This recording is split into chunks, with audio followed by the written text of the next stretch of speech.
you for having me. Let me just get my slides up here. Hope you can see that okay. So I'm a senior researcher at CLES, the Centre for Local Economies. For those who don't know us, we're a think tank and charity focused on making economies work better for people in their places. So we're probably best known for our work on community wealth building across the UK, but especially in Scotland, working with local authorities and other anchors to develop community wealth building action plans to bring anchor networks together.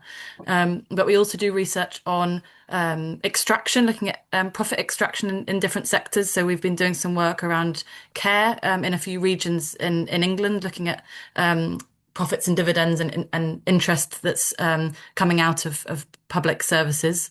We've also been looking at extraction in the onshore wind sector in Scotland.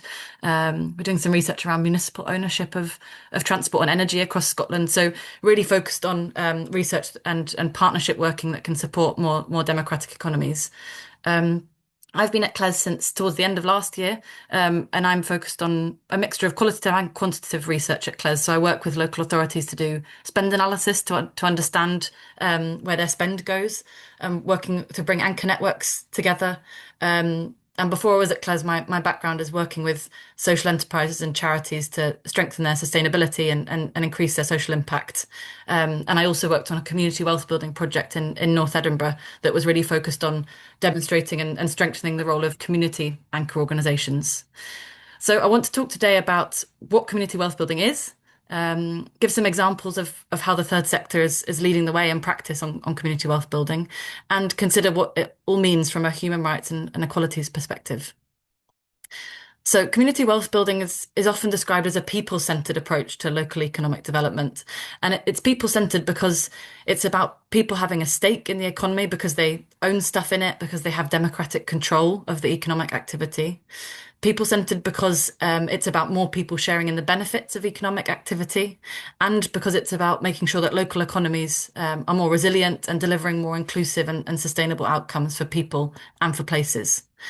And I've highlighted there at the bottom three key features of community wealth building, which for me are very well aligned with the work and ambitions of third sector organisations, I think, in general. It's really about making the most of local assets and resources, whether that's local skills, local business, land and buildings that we find in a place, or the natural resources that are there. It's about giving people greater agency and supporting participation in local decision making, from running businesses to community owning buildings, to people having new skills that allow them to participate in local activities. And it's about ensuring that the benefits of that activity return to local people because of their ownership of the local economy, because there's more business for local enterprises, and because there's good local employment.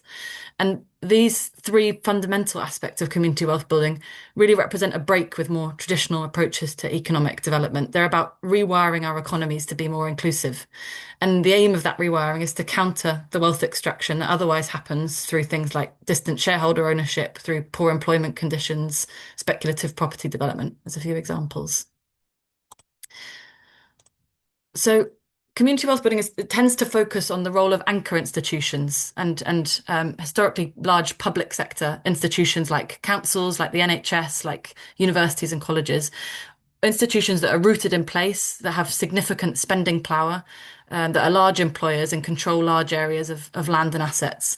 And it focuses on ensuring that anchors are using their economic levers to create an economy that's owned and directed and benefited from by more people. So what we call a plurally owned economy, an economy where there's greater democratic ownership. So there's different levers which are displayed here on this colourful slide. One of the levers is land. So anchor institutions are often large owners of land and property. So it asks anchors to kind of ask themselves the question of how land can be used to deliver social, economic, and environmental value. So that might be through using land for affordable housing, creating business space for local and social enterprises, by embedding democratic decision making around the use of space. It might look like community ownership or some kind of partnership between public sector and the community sector. So that's one of the key levers, land. Another is the lever of spending. So as big purchasers of goods and services, community wealth building asks anchors to use procurement as an economic development tool. So to develop the local business base to support local and social businesses that that inherently generate more benefits for their communities, and to encourage businesses to offer improved employment conditions and to do good for the environment. Another lever is as investors. So community wealth building is asking anchors to direct financial flows towards local generative investments. It might look like the use of pension funds to invest in local projects. It might mean directing grant programs towards local generative activity. But it can also involve things like community shares and bonds, credit unions, municipal bonds and investments like the Abundance platform offers. So there's lots of different mechanisms that can work to build local wealth, but it's about making the financial power work better for local places. Another key lever is employment. So as significant employers, anchors can develop fair employment in terms of conditions and pay, look at recruitment and progression to ensure that they're equitable. And by using these levers as employers, investors, landowners, and spenders, community wealth building is aiming to create an economy where there's more democratic ownership. So that's the one in yellow that kind of underpins all of these other levers. And what we mean by that is an economy that's populated with more businesses that share profits and surplus more fairly with workers, owners, and communities, and where democratic decision making about how wealth is used is really embedded in everything happening across the economy. And third sector organisations play a really crucial role in all of this. That there may be some organisations that are big enough to use their economic levers in the kind of intentional ways that I've just described to reshape the local economy. But community and social organisations have other levers too that they can use, a unique role to play in all of this, which is grounded in the strong local relationships, trust, and knowledge of place that community organisations have. And in practice, that might look like supporting the development of local and social enterprise to supply anchor institutions. It might look like creating new and innovative just approaches to managing land and property, perhaps through community ownership. Could also look like ensuring employability interventions are reaching the right people. I'll share some more examples later, but I hope that gives you a bit of a flavour of the kind of unique anchoring role that third sector organisations play in community wealth building in conversation with the role that public institutional anchors play. So I want to talk a bit about the policy context in Scotland. So you might know that North Ayrshire Council was the early pioneer of community wealth building, embedding its principles in the late 2010s, inspired by places like Preston in England, which was in turn inspired by Cleveland, Ohio in the US, and it's been adapted each time to the context, the principles, but the principles I suppose remain the same around democratic ownership. After North Ayrshire, there's been subsequent pilots in places like Clackmannanshire, the Western Isles, that tested different approaches, and they had different focuses. So some focused in on retrofitting housing, as in the south of Scotland, to create local jobs and develop supply chains. And others, like in Glasgow City region, were focused on addressing vacant and derelict land particularly. And at this point, almost all councils have some form of community wealth building plan or strategy or officer, partial or complete role and focused on community wealth building. And we see anchor networks developing that bring councils, NHS boards, colleges and universities, TSIs and other even large private sector employers, bringing them all together to collaborate on procurement, fair work and local supply chains. And at the same time, we see communities and third sector increasingly demanding an active role as co-designers of local economic development, whether that's part of the anchor network or in doing some of that work around developing local enterprise, strengthening the impact of local employability interventions. And yeah, as I said, I'll come on to some more examples in a mo. But an important thing to say on the legislation front is that we now have a Community Wealth Building Act, which was introduced in March 2026, and it's the world first, the first legislation of this kind. And under that legislation, Scottish ministers will be required to publish a national community wealth building statement, which has to outline measures to reduce inequality and support local wealth generation. And that has to include measures across all 5 pillars of community wealth building. There'll also be there is also a new legal duty on local authorities and relevant public bodies to establish community wealth building partnerships. So that's local authorities together with universities, colleges, NHS, enterprise agencies, Skills Development Scotland and transport partnerships, though they could decide to expand those partnerships to include, for example, the TSIs, Chamber of Commerce, other organisations. And local authorities could decide to act jointly with other local authorities. The partnerships have to produce community wealth building action plans, which needs to set out specific measures for generating, retaining, and recirculating more wealth locally. So that could include actions across all of those five different pillars. And there'll be national statutory guidance on how public bodies should apply community wealth building principles. In terms of timescales, the clock hasn't started ticking on when the statement guidance and the community wealth building plans need to start being produced. I think that clock will probably start later, probably around the autumn, and then there'll be 3 years until plans need to be in. Local authorities have to develop action plans in consultation, and I hope that will feel like in conversation with communities and local businesses. And we've seen some really good examples already. I think Edinburgh has done a good job of the consultation activity in having conversation with different key groups to develop the community wealth building action plan, which they've already got one published of. And I think for the third sector, the legislation ought to provide a supportive platform for the work that you already do and recognise the third sector, the social economy, as a critical economic force. And I want to give some examples of that just now. So I've got 3 that I want to run through. And this first one is from Dumfries.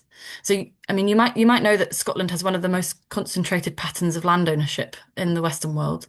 And there's some amazing research from Andy Whiteman that shows that 83% of rural Scotland is owned by private entities. And just over 400 landowners own half of privately owned rural land in Scotland. So yeah, it's quite staggering, the level of land ownership concentration. And at the same time, we see our town centres and high streets facing decline. And there's been a review recently in UK Parliament of the future of Scotland's high streets. And community-led regeneration is increasingly seen as part of the solution. And Dumfries is an example of what that can look like in practice.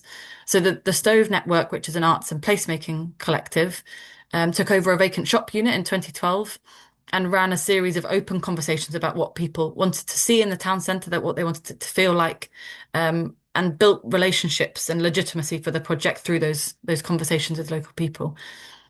And from there, on the basis of the conversations, they developed a business case and got funding from D&G Council, from Creative Scotland and from Scottish Government, and took on their first building through a community asset transfer. And that was the foundation of the Mid-Steeple Quarter, which is now made up of 6 community-owned buildings on the high street. And it's structured as a community benefit society that's got more than 650 members. And it means that local people have a direct stake and a democratic voice in how assets are used in their town centre. So those buildings are being brought back into use in different ways. So there's retail and workspace, there's arts and cultural venues, there's also town centre homes. That was a key priority that came through in the conversations. So as a result of that, we see that wealth that might otherwise leak out of the area through absentee ownership, through underuse, is instead retained and reinvested locally. And if you kind of zoom out and take a big picture view, it's a story about something quite structural. It's about diversifying land and property ownership in a country where ownership's historically been very concentrated. In practice, it looks like doing, a series of practical values-based things. It's about opening up a vacant shop and inviting people in to talk. It's choosing to design governance in a way that allows local people to have a vote. It's deciding to prioritise community benefit over short-term commercial return.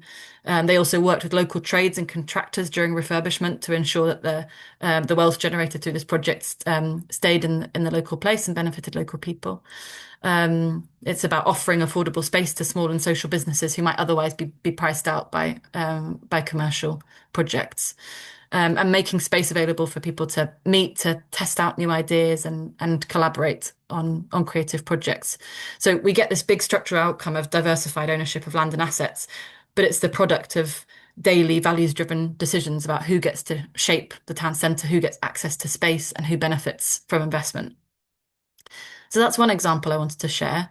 The next one comes from Huntly. So the Huntly Development Trust bought a 63-acre farm in 2014 to develop a community-owned wind turbine.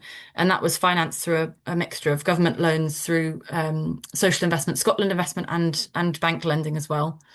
And the turbine now generates £120,000 annually in unrestricted income. And the Huntly Development Trust is investing in more wind turbines that will generate further unrestricted income that, of course, the organisation can choose to use as it wishes, directed by the wishes of local people. And it means that they have a predictable and locally controlled revenue stream, which has meant they could acquire and renovate a former department store in town, which has been turned into an events and retail space. They've created a community bookshop, developed a green transport hub that's got a car club, it's got e-bikes. They've planted more than 5,000 trees for biodiversity gain on the 63 acres that they bought, created walking and cycling routes. They've got an eco-bothy for events. So tons has been enabled as a result of having this stable and locally controlled revenue stream. And also, interestingly, since they've developed the department store in town, other private investment has come in. So there's a new restaurant that has been opened. So you see the kind of building up of bringing life back into the high streets and how it brings others in to develop in the town as well. And so again, if we kind of zoom out, we see that this is a story about diversifying ownership of assets. Again, it's about embedding environmental stewardship in the way that places are managed and improving local well-being. And at a project level, it meant finding the finance to build the turbine and to redevelop community spaces. And in the day-to-day decisions, similarly to with the Stove network in Dumfries and the Mid-Steeple Quarter, I should say, it depended on using local contractors to benefit the local area. It was about responding to local community needs and giving people decision-making power and designing spaces with local needs in mind. The last example I want to give comes from Aberdeen. So one of the central tenets of the Community Wealth Building Bill is about using procurement differently. So it's using spend to increase to strengthen local supply chains, increase spend with local businesses, and ensure that more wealth is retained and circulated locally. And in 2020, Aberdeen City Council was looking to award a multi-million pound contract for care at home services. So it was consolidating pretty much all of the public funded home care in the city. And normally a contract of that scale might favour a large national provider. The council thought that a partnership might want to come together to deliver this contract. That was proposed in the tender documents. And in the end, it was a mixture of third sector and private care providers that came together. So it was charities, KICS, some independent dementia specialist providers, organisations like Aberdeen Serenians. They all came together to bid collaboratively. And once they won the contract, they formalised that partnership as a consortium cooperative. And that's a structure that allows those providers to pool their resources and knowledge to share the costs and risks associated with delivering a contract of this scale, to achieve scale, to be able to deliver to a large number of people, it meant that regardless of the size of any one organisation, they all have equal voting rights about how that consortium is managed. And rather than competing against each other or being locked out of delivery because of the scale that's required as part of the contract, they could collaborate to deliver the service. And the consortiums had a focus on really driving up local care standards and taking a more person-centred outcome-focused approach to care. So moving away from a kind of more traditional time and task approach. They've also had a focus on building and stabilising the workforce, and are working with the Health and Social Care Partnership to change a culture of delivery that's about promoting autonomy for staff and service users. And they were re-awarded the contract for another 5 years at the end of last year. So here again, there's a big story about changing how public services are delivered. It's increasing the number and scale of cooperative modes of working, and it strengthens the third sector's role in essential services here as a kind of third sector and private consortium co-op, and it keeps public money circulating locally rather than leaking out to national chains or shareholders.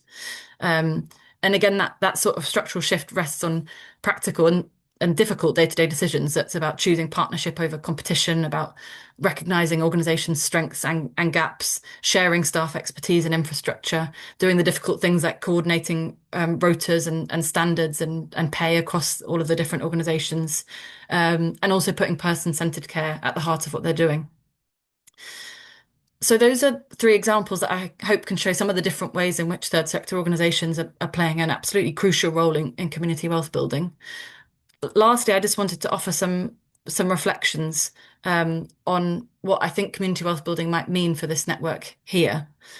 because I think community wealth building can sound like an economic theory or buzzword, and I mean I think having the Act is a really exciting development that cements it obviously further in our understanding of how we do economic development in Scotland, um, and I think from the examples that I've shared and from my experience of working with other anchors in this role and in my role in North Edinburgh, I do see it as a very practical way to do economic development differently in a way that really serves people.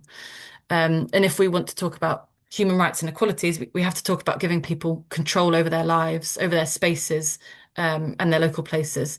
It's yeah, about giving people economic and democratic agency, which is it's absolutely fundamental. And community wealth building is a tool to help communities to realise that economic and democratic agency and to thrive on their own terms. So I think fairness and equality are at the heart of community wealth building. It's about re-engineering our local economies so that access to good work, to land and resources isn't just for a privileged few, but about making them work for everyone in a way that recognises people's unique strengths and needs. I think it's also about respect and dignity because it helps us to move away um, from metrics and counting numbers and box ticking towards more person-centered support, as we saw in the example of the Granite Care Consortium. And I think autonomy is perhaps the most obvious one here, that it means giving communities the power and independence to make their own choices and shape their futures. Because they participate in the governance of local land, they're part of delivering local public services, and because we all have jobs that allow us to live a good life. I think community wealth building does structurally favour the actualisation of those rights in a way that traditional economic development often actively does not.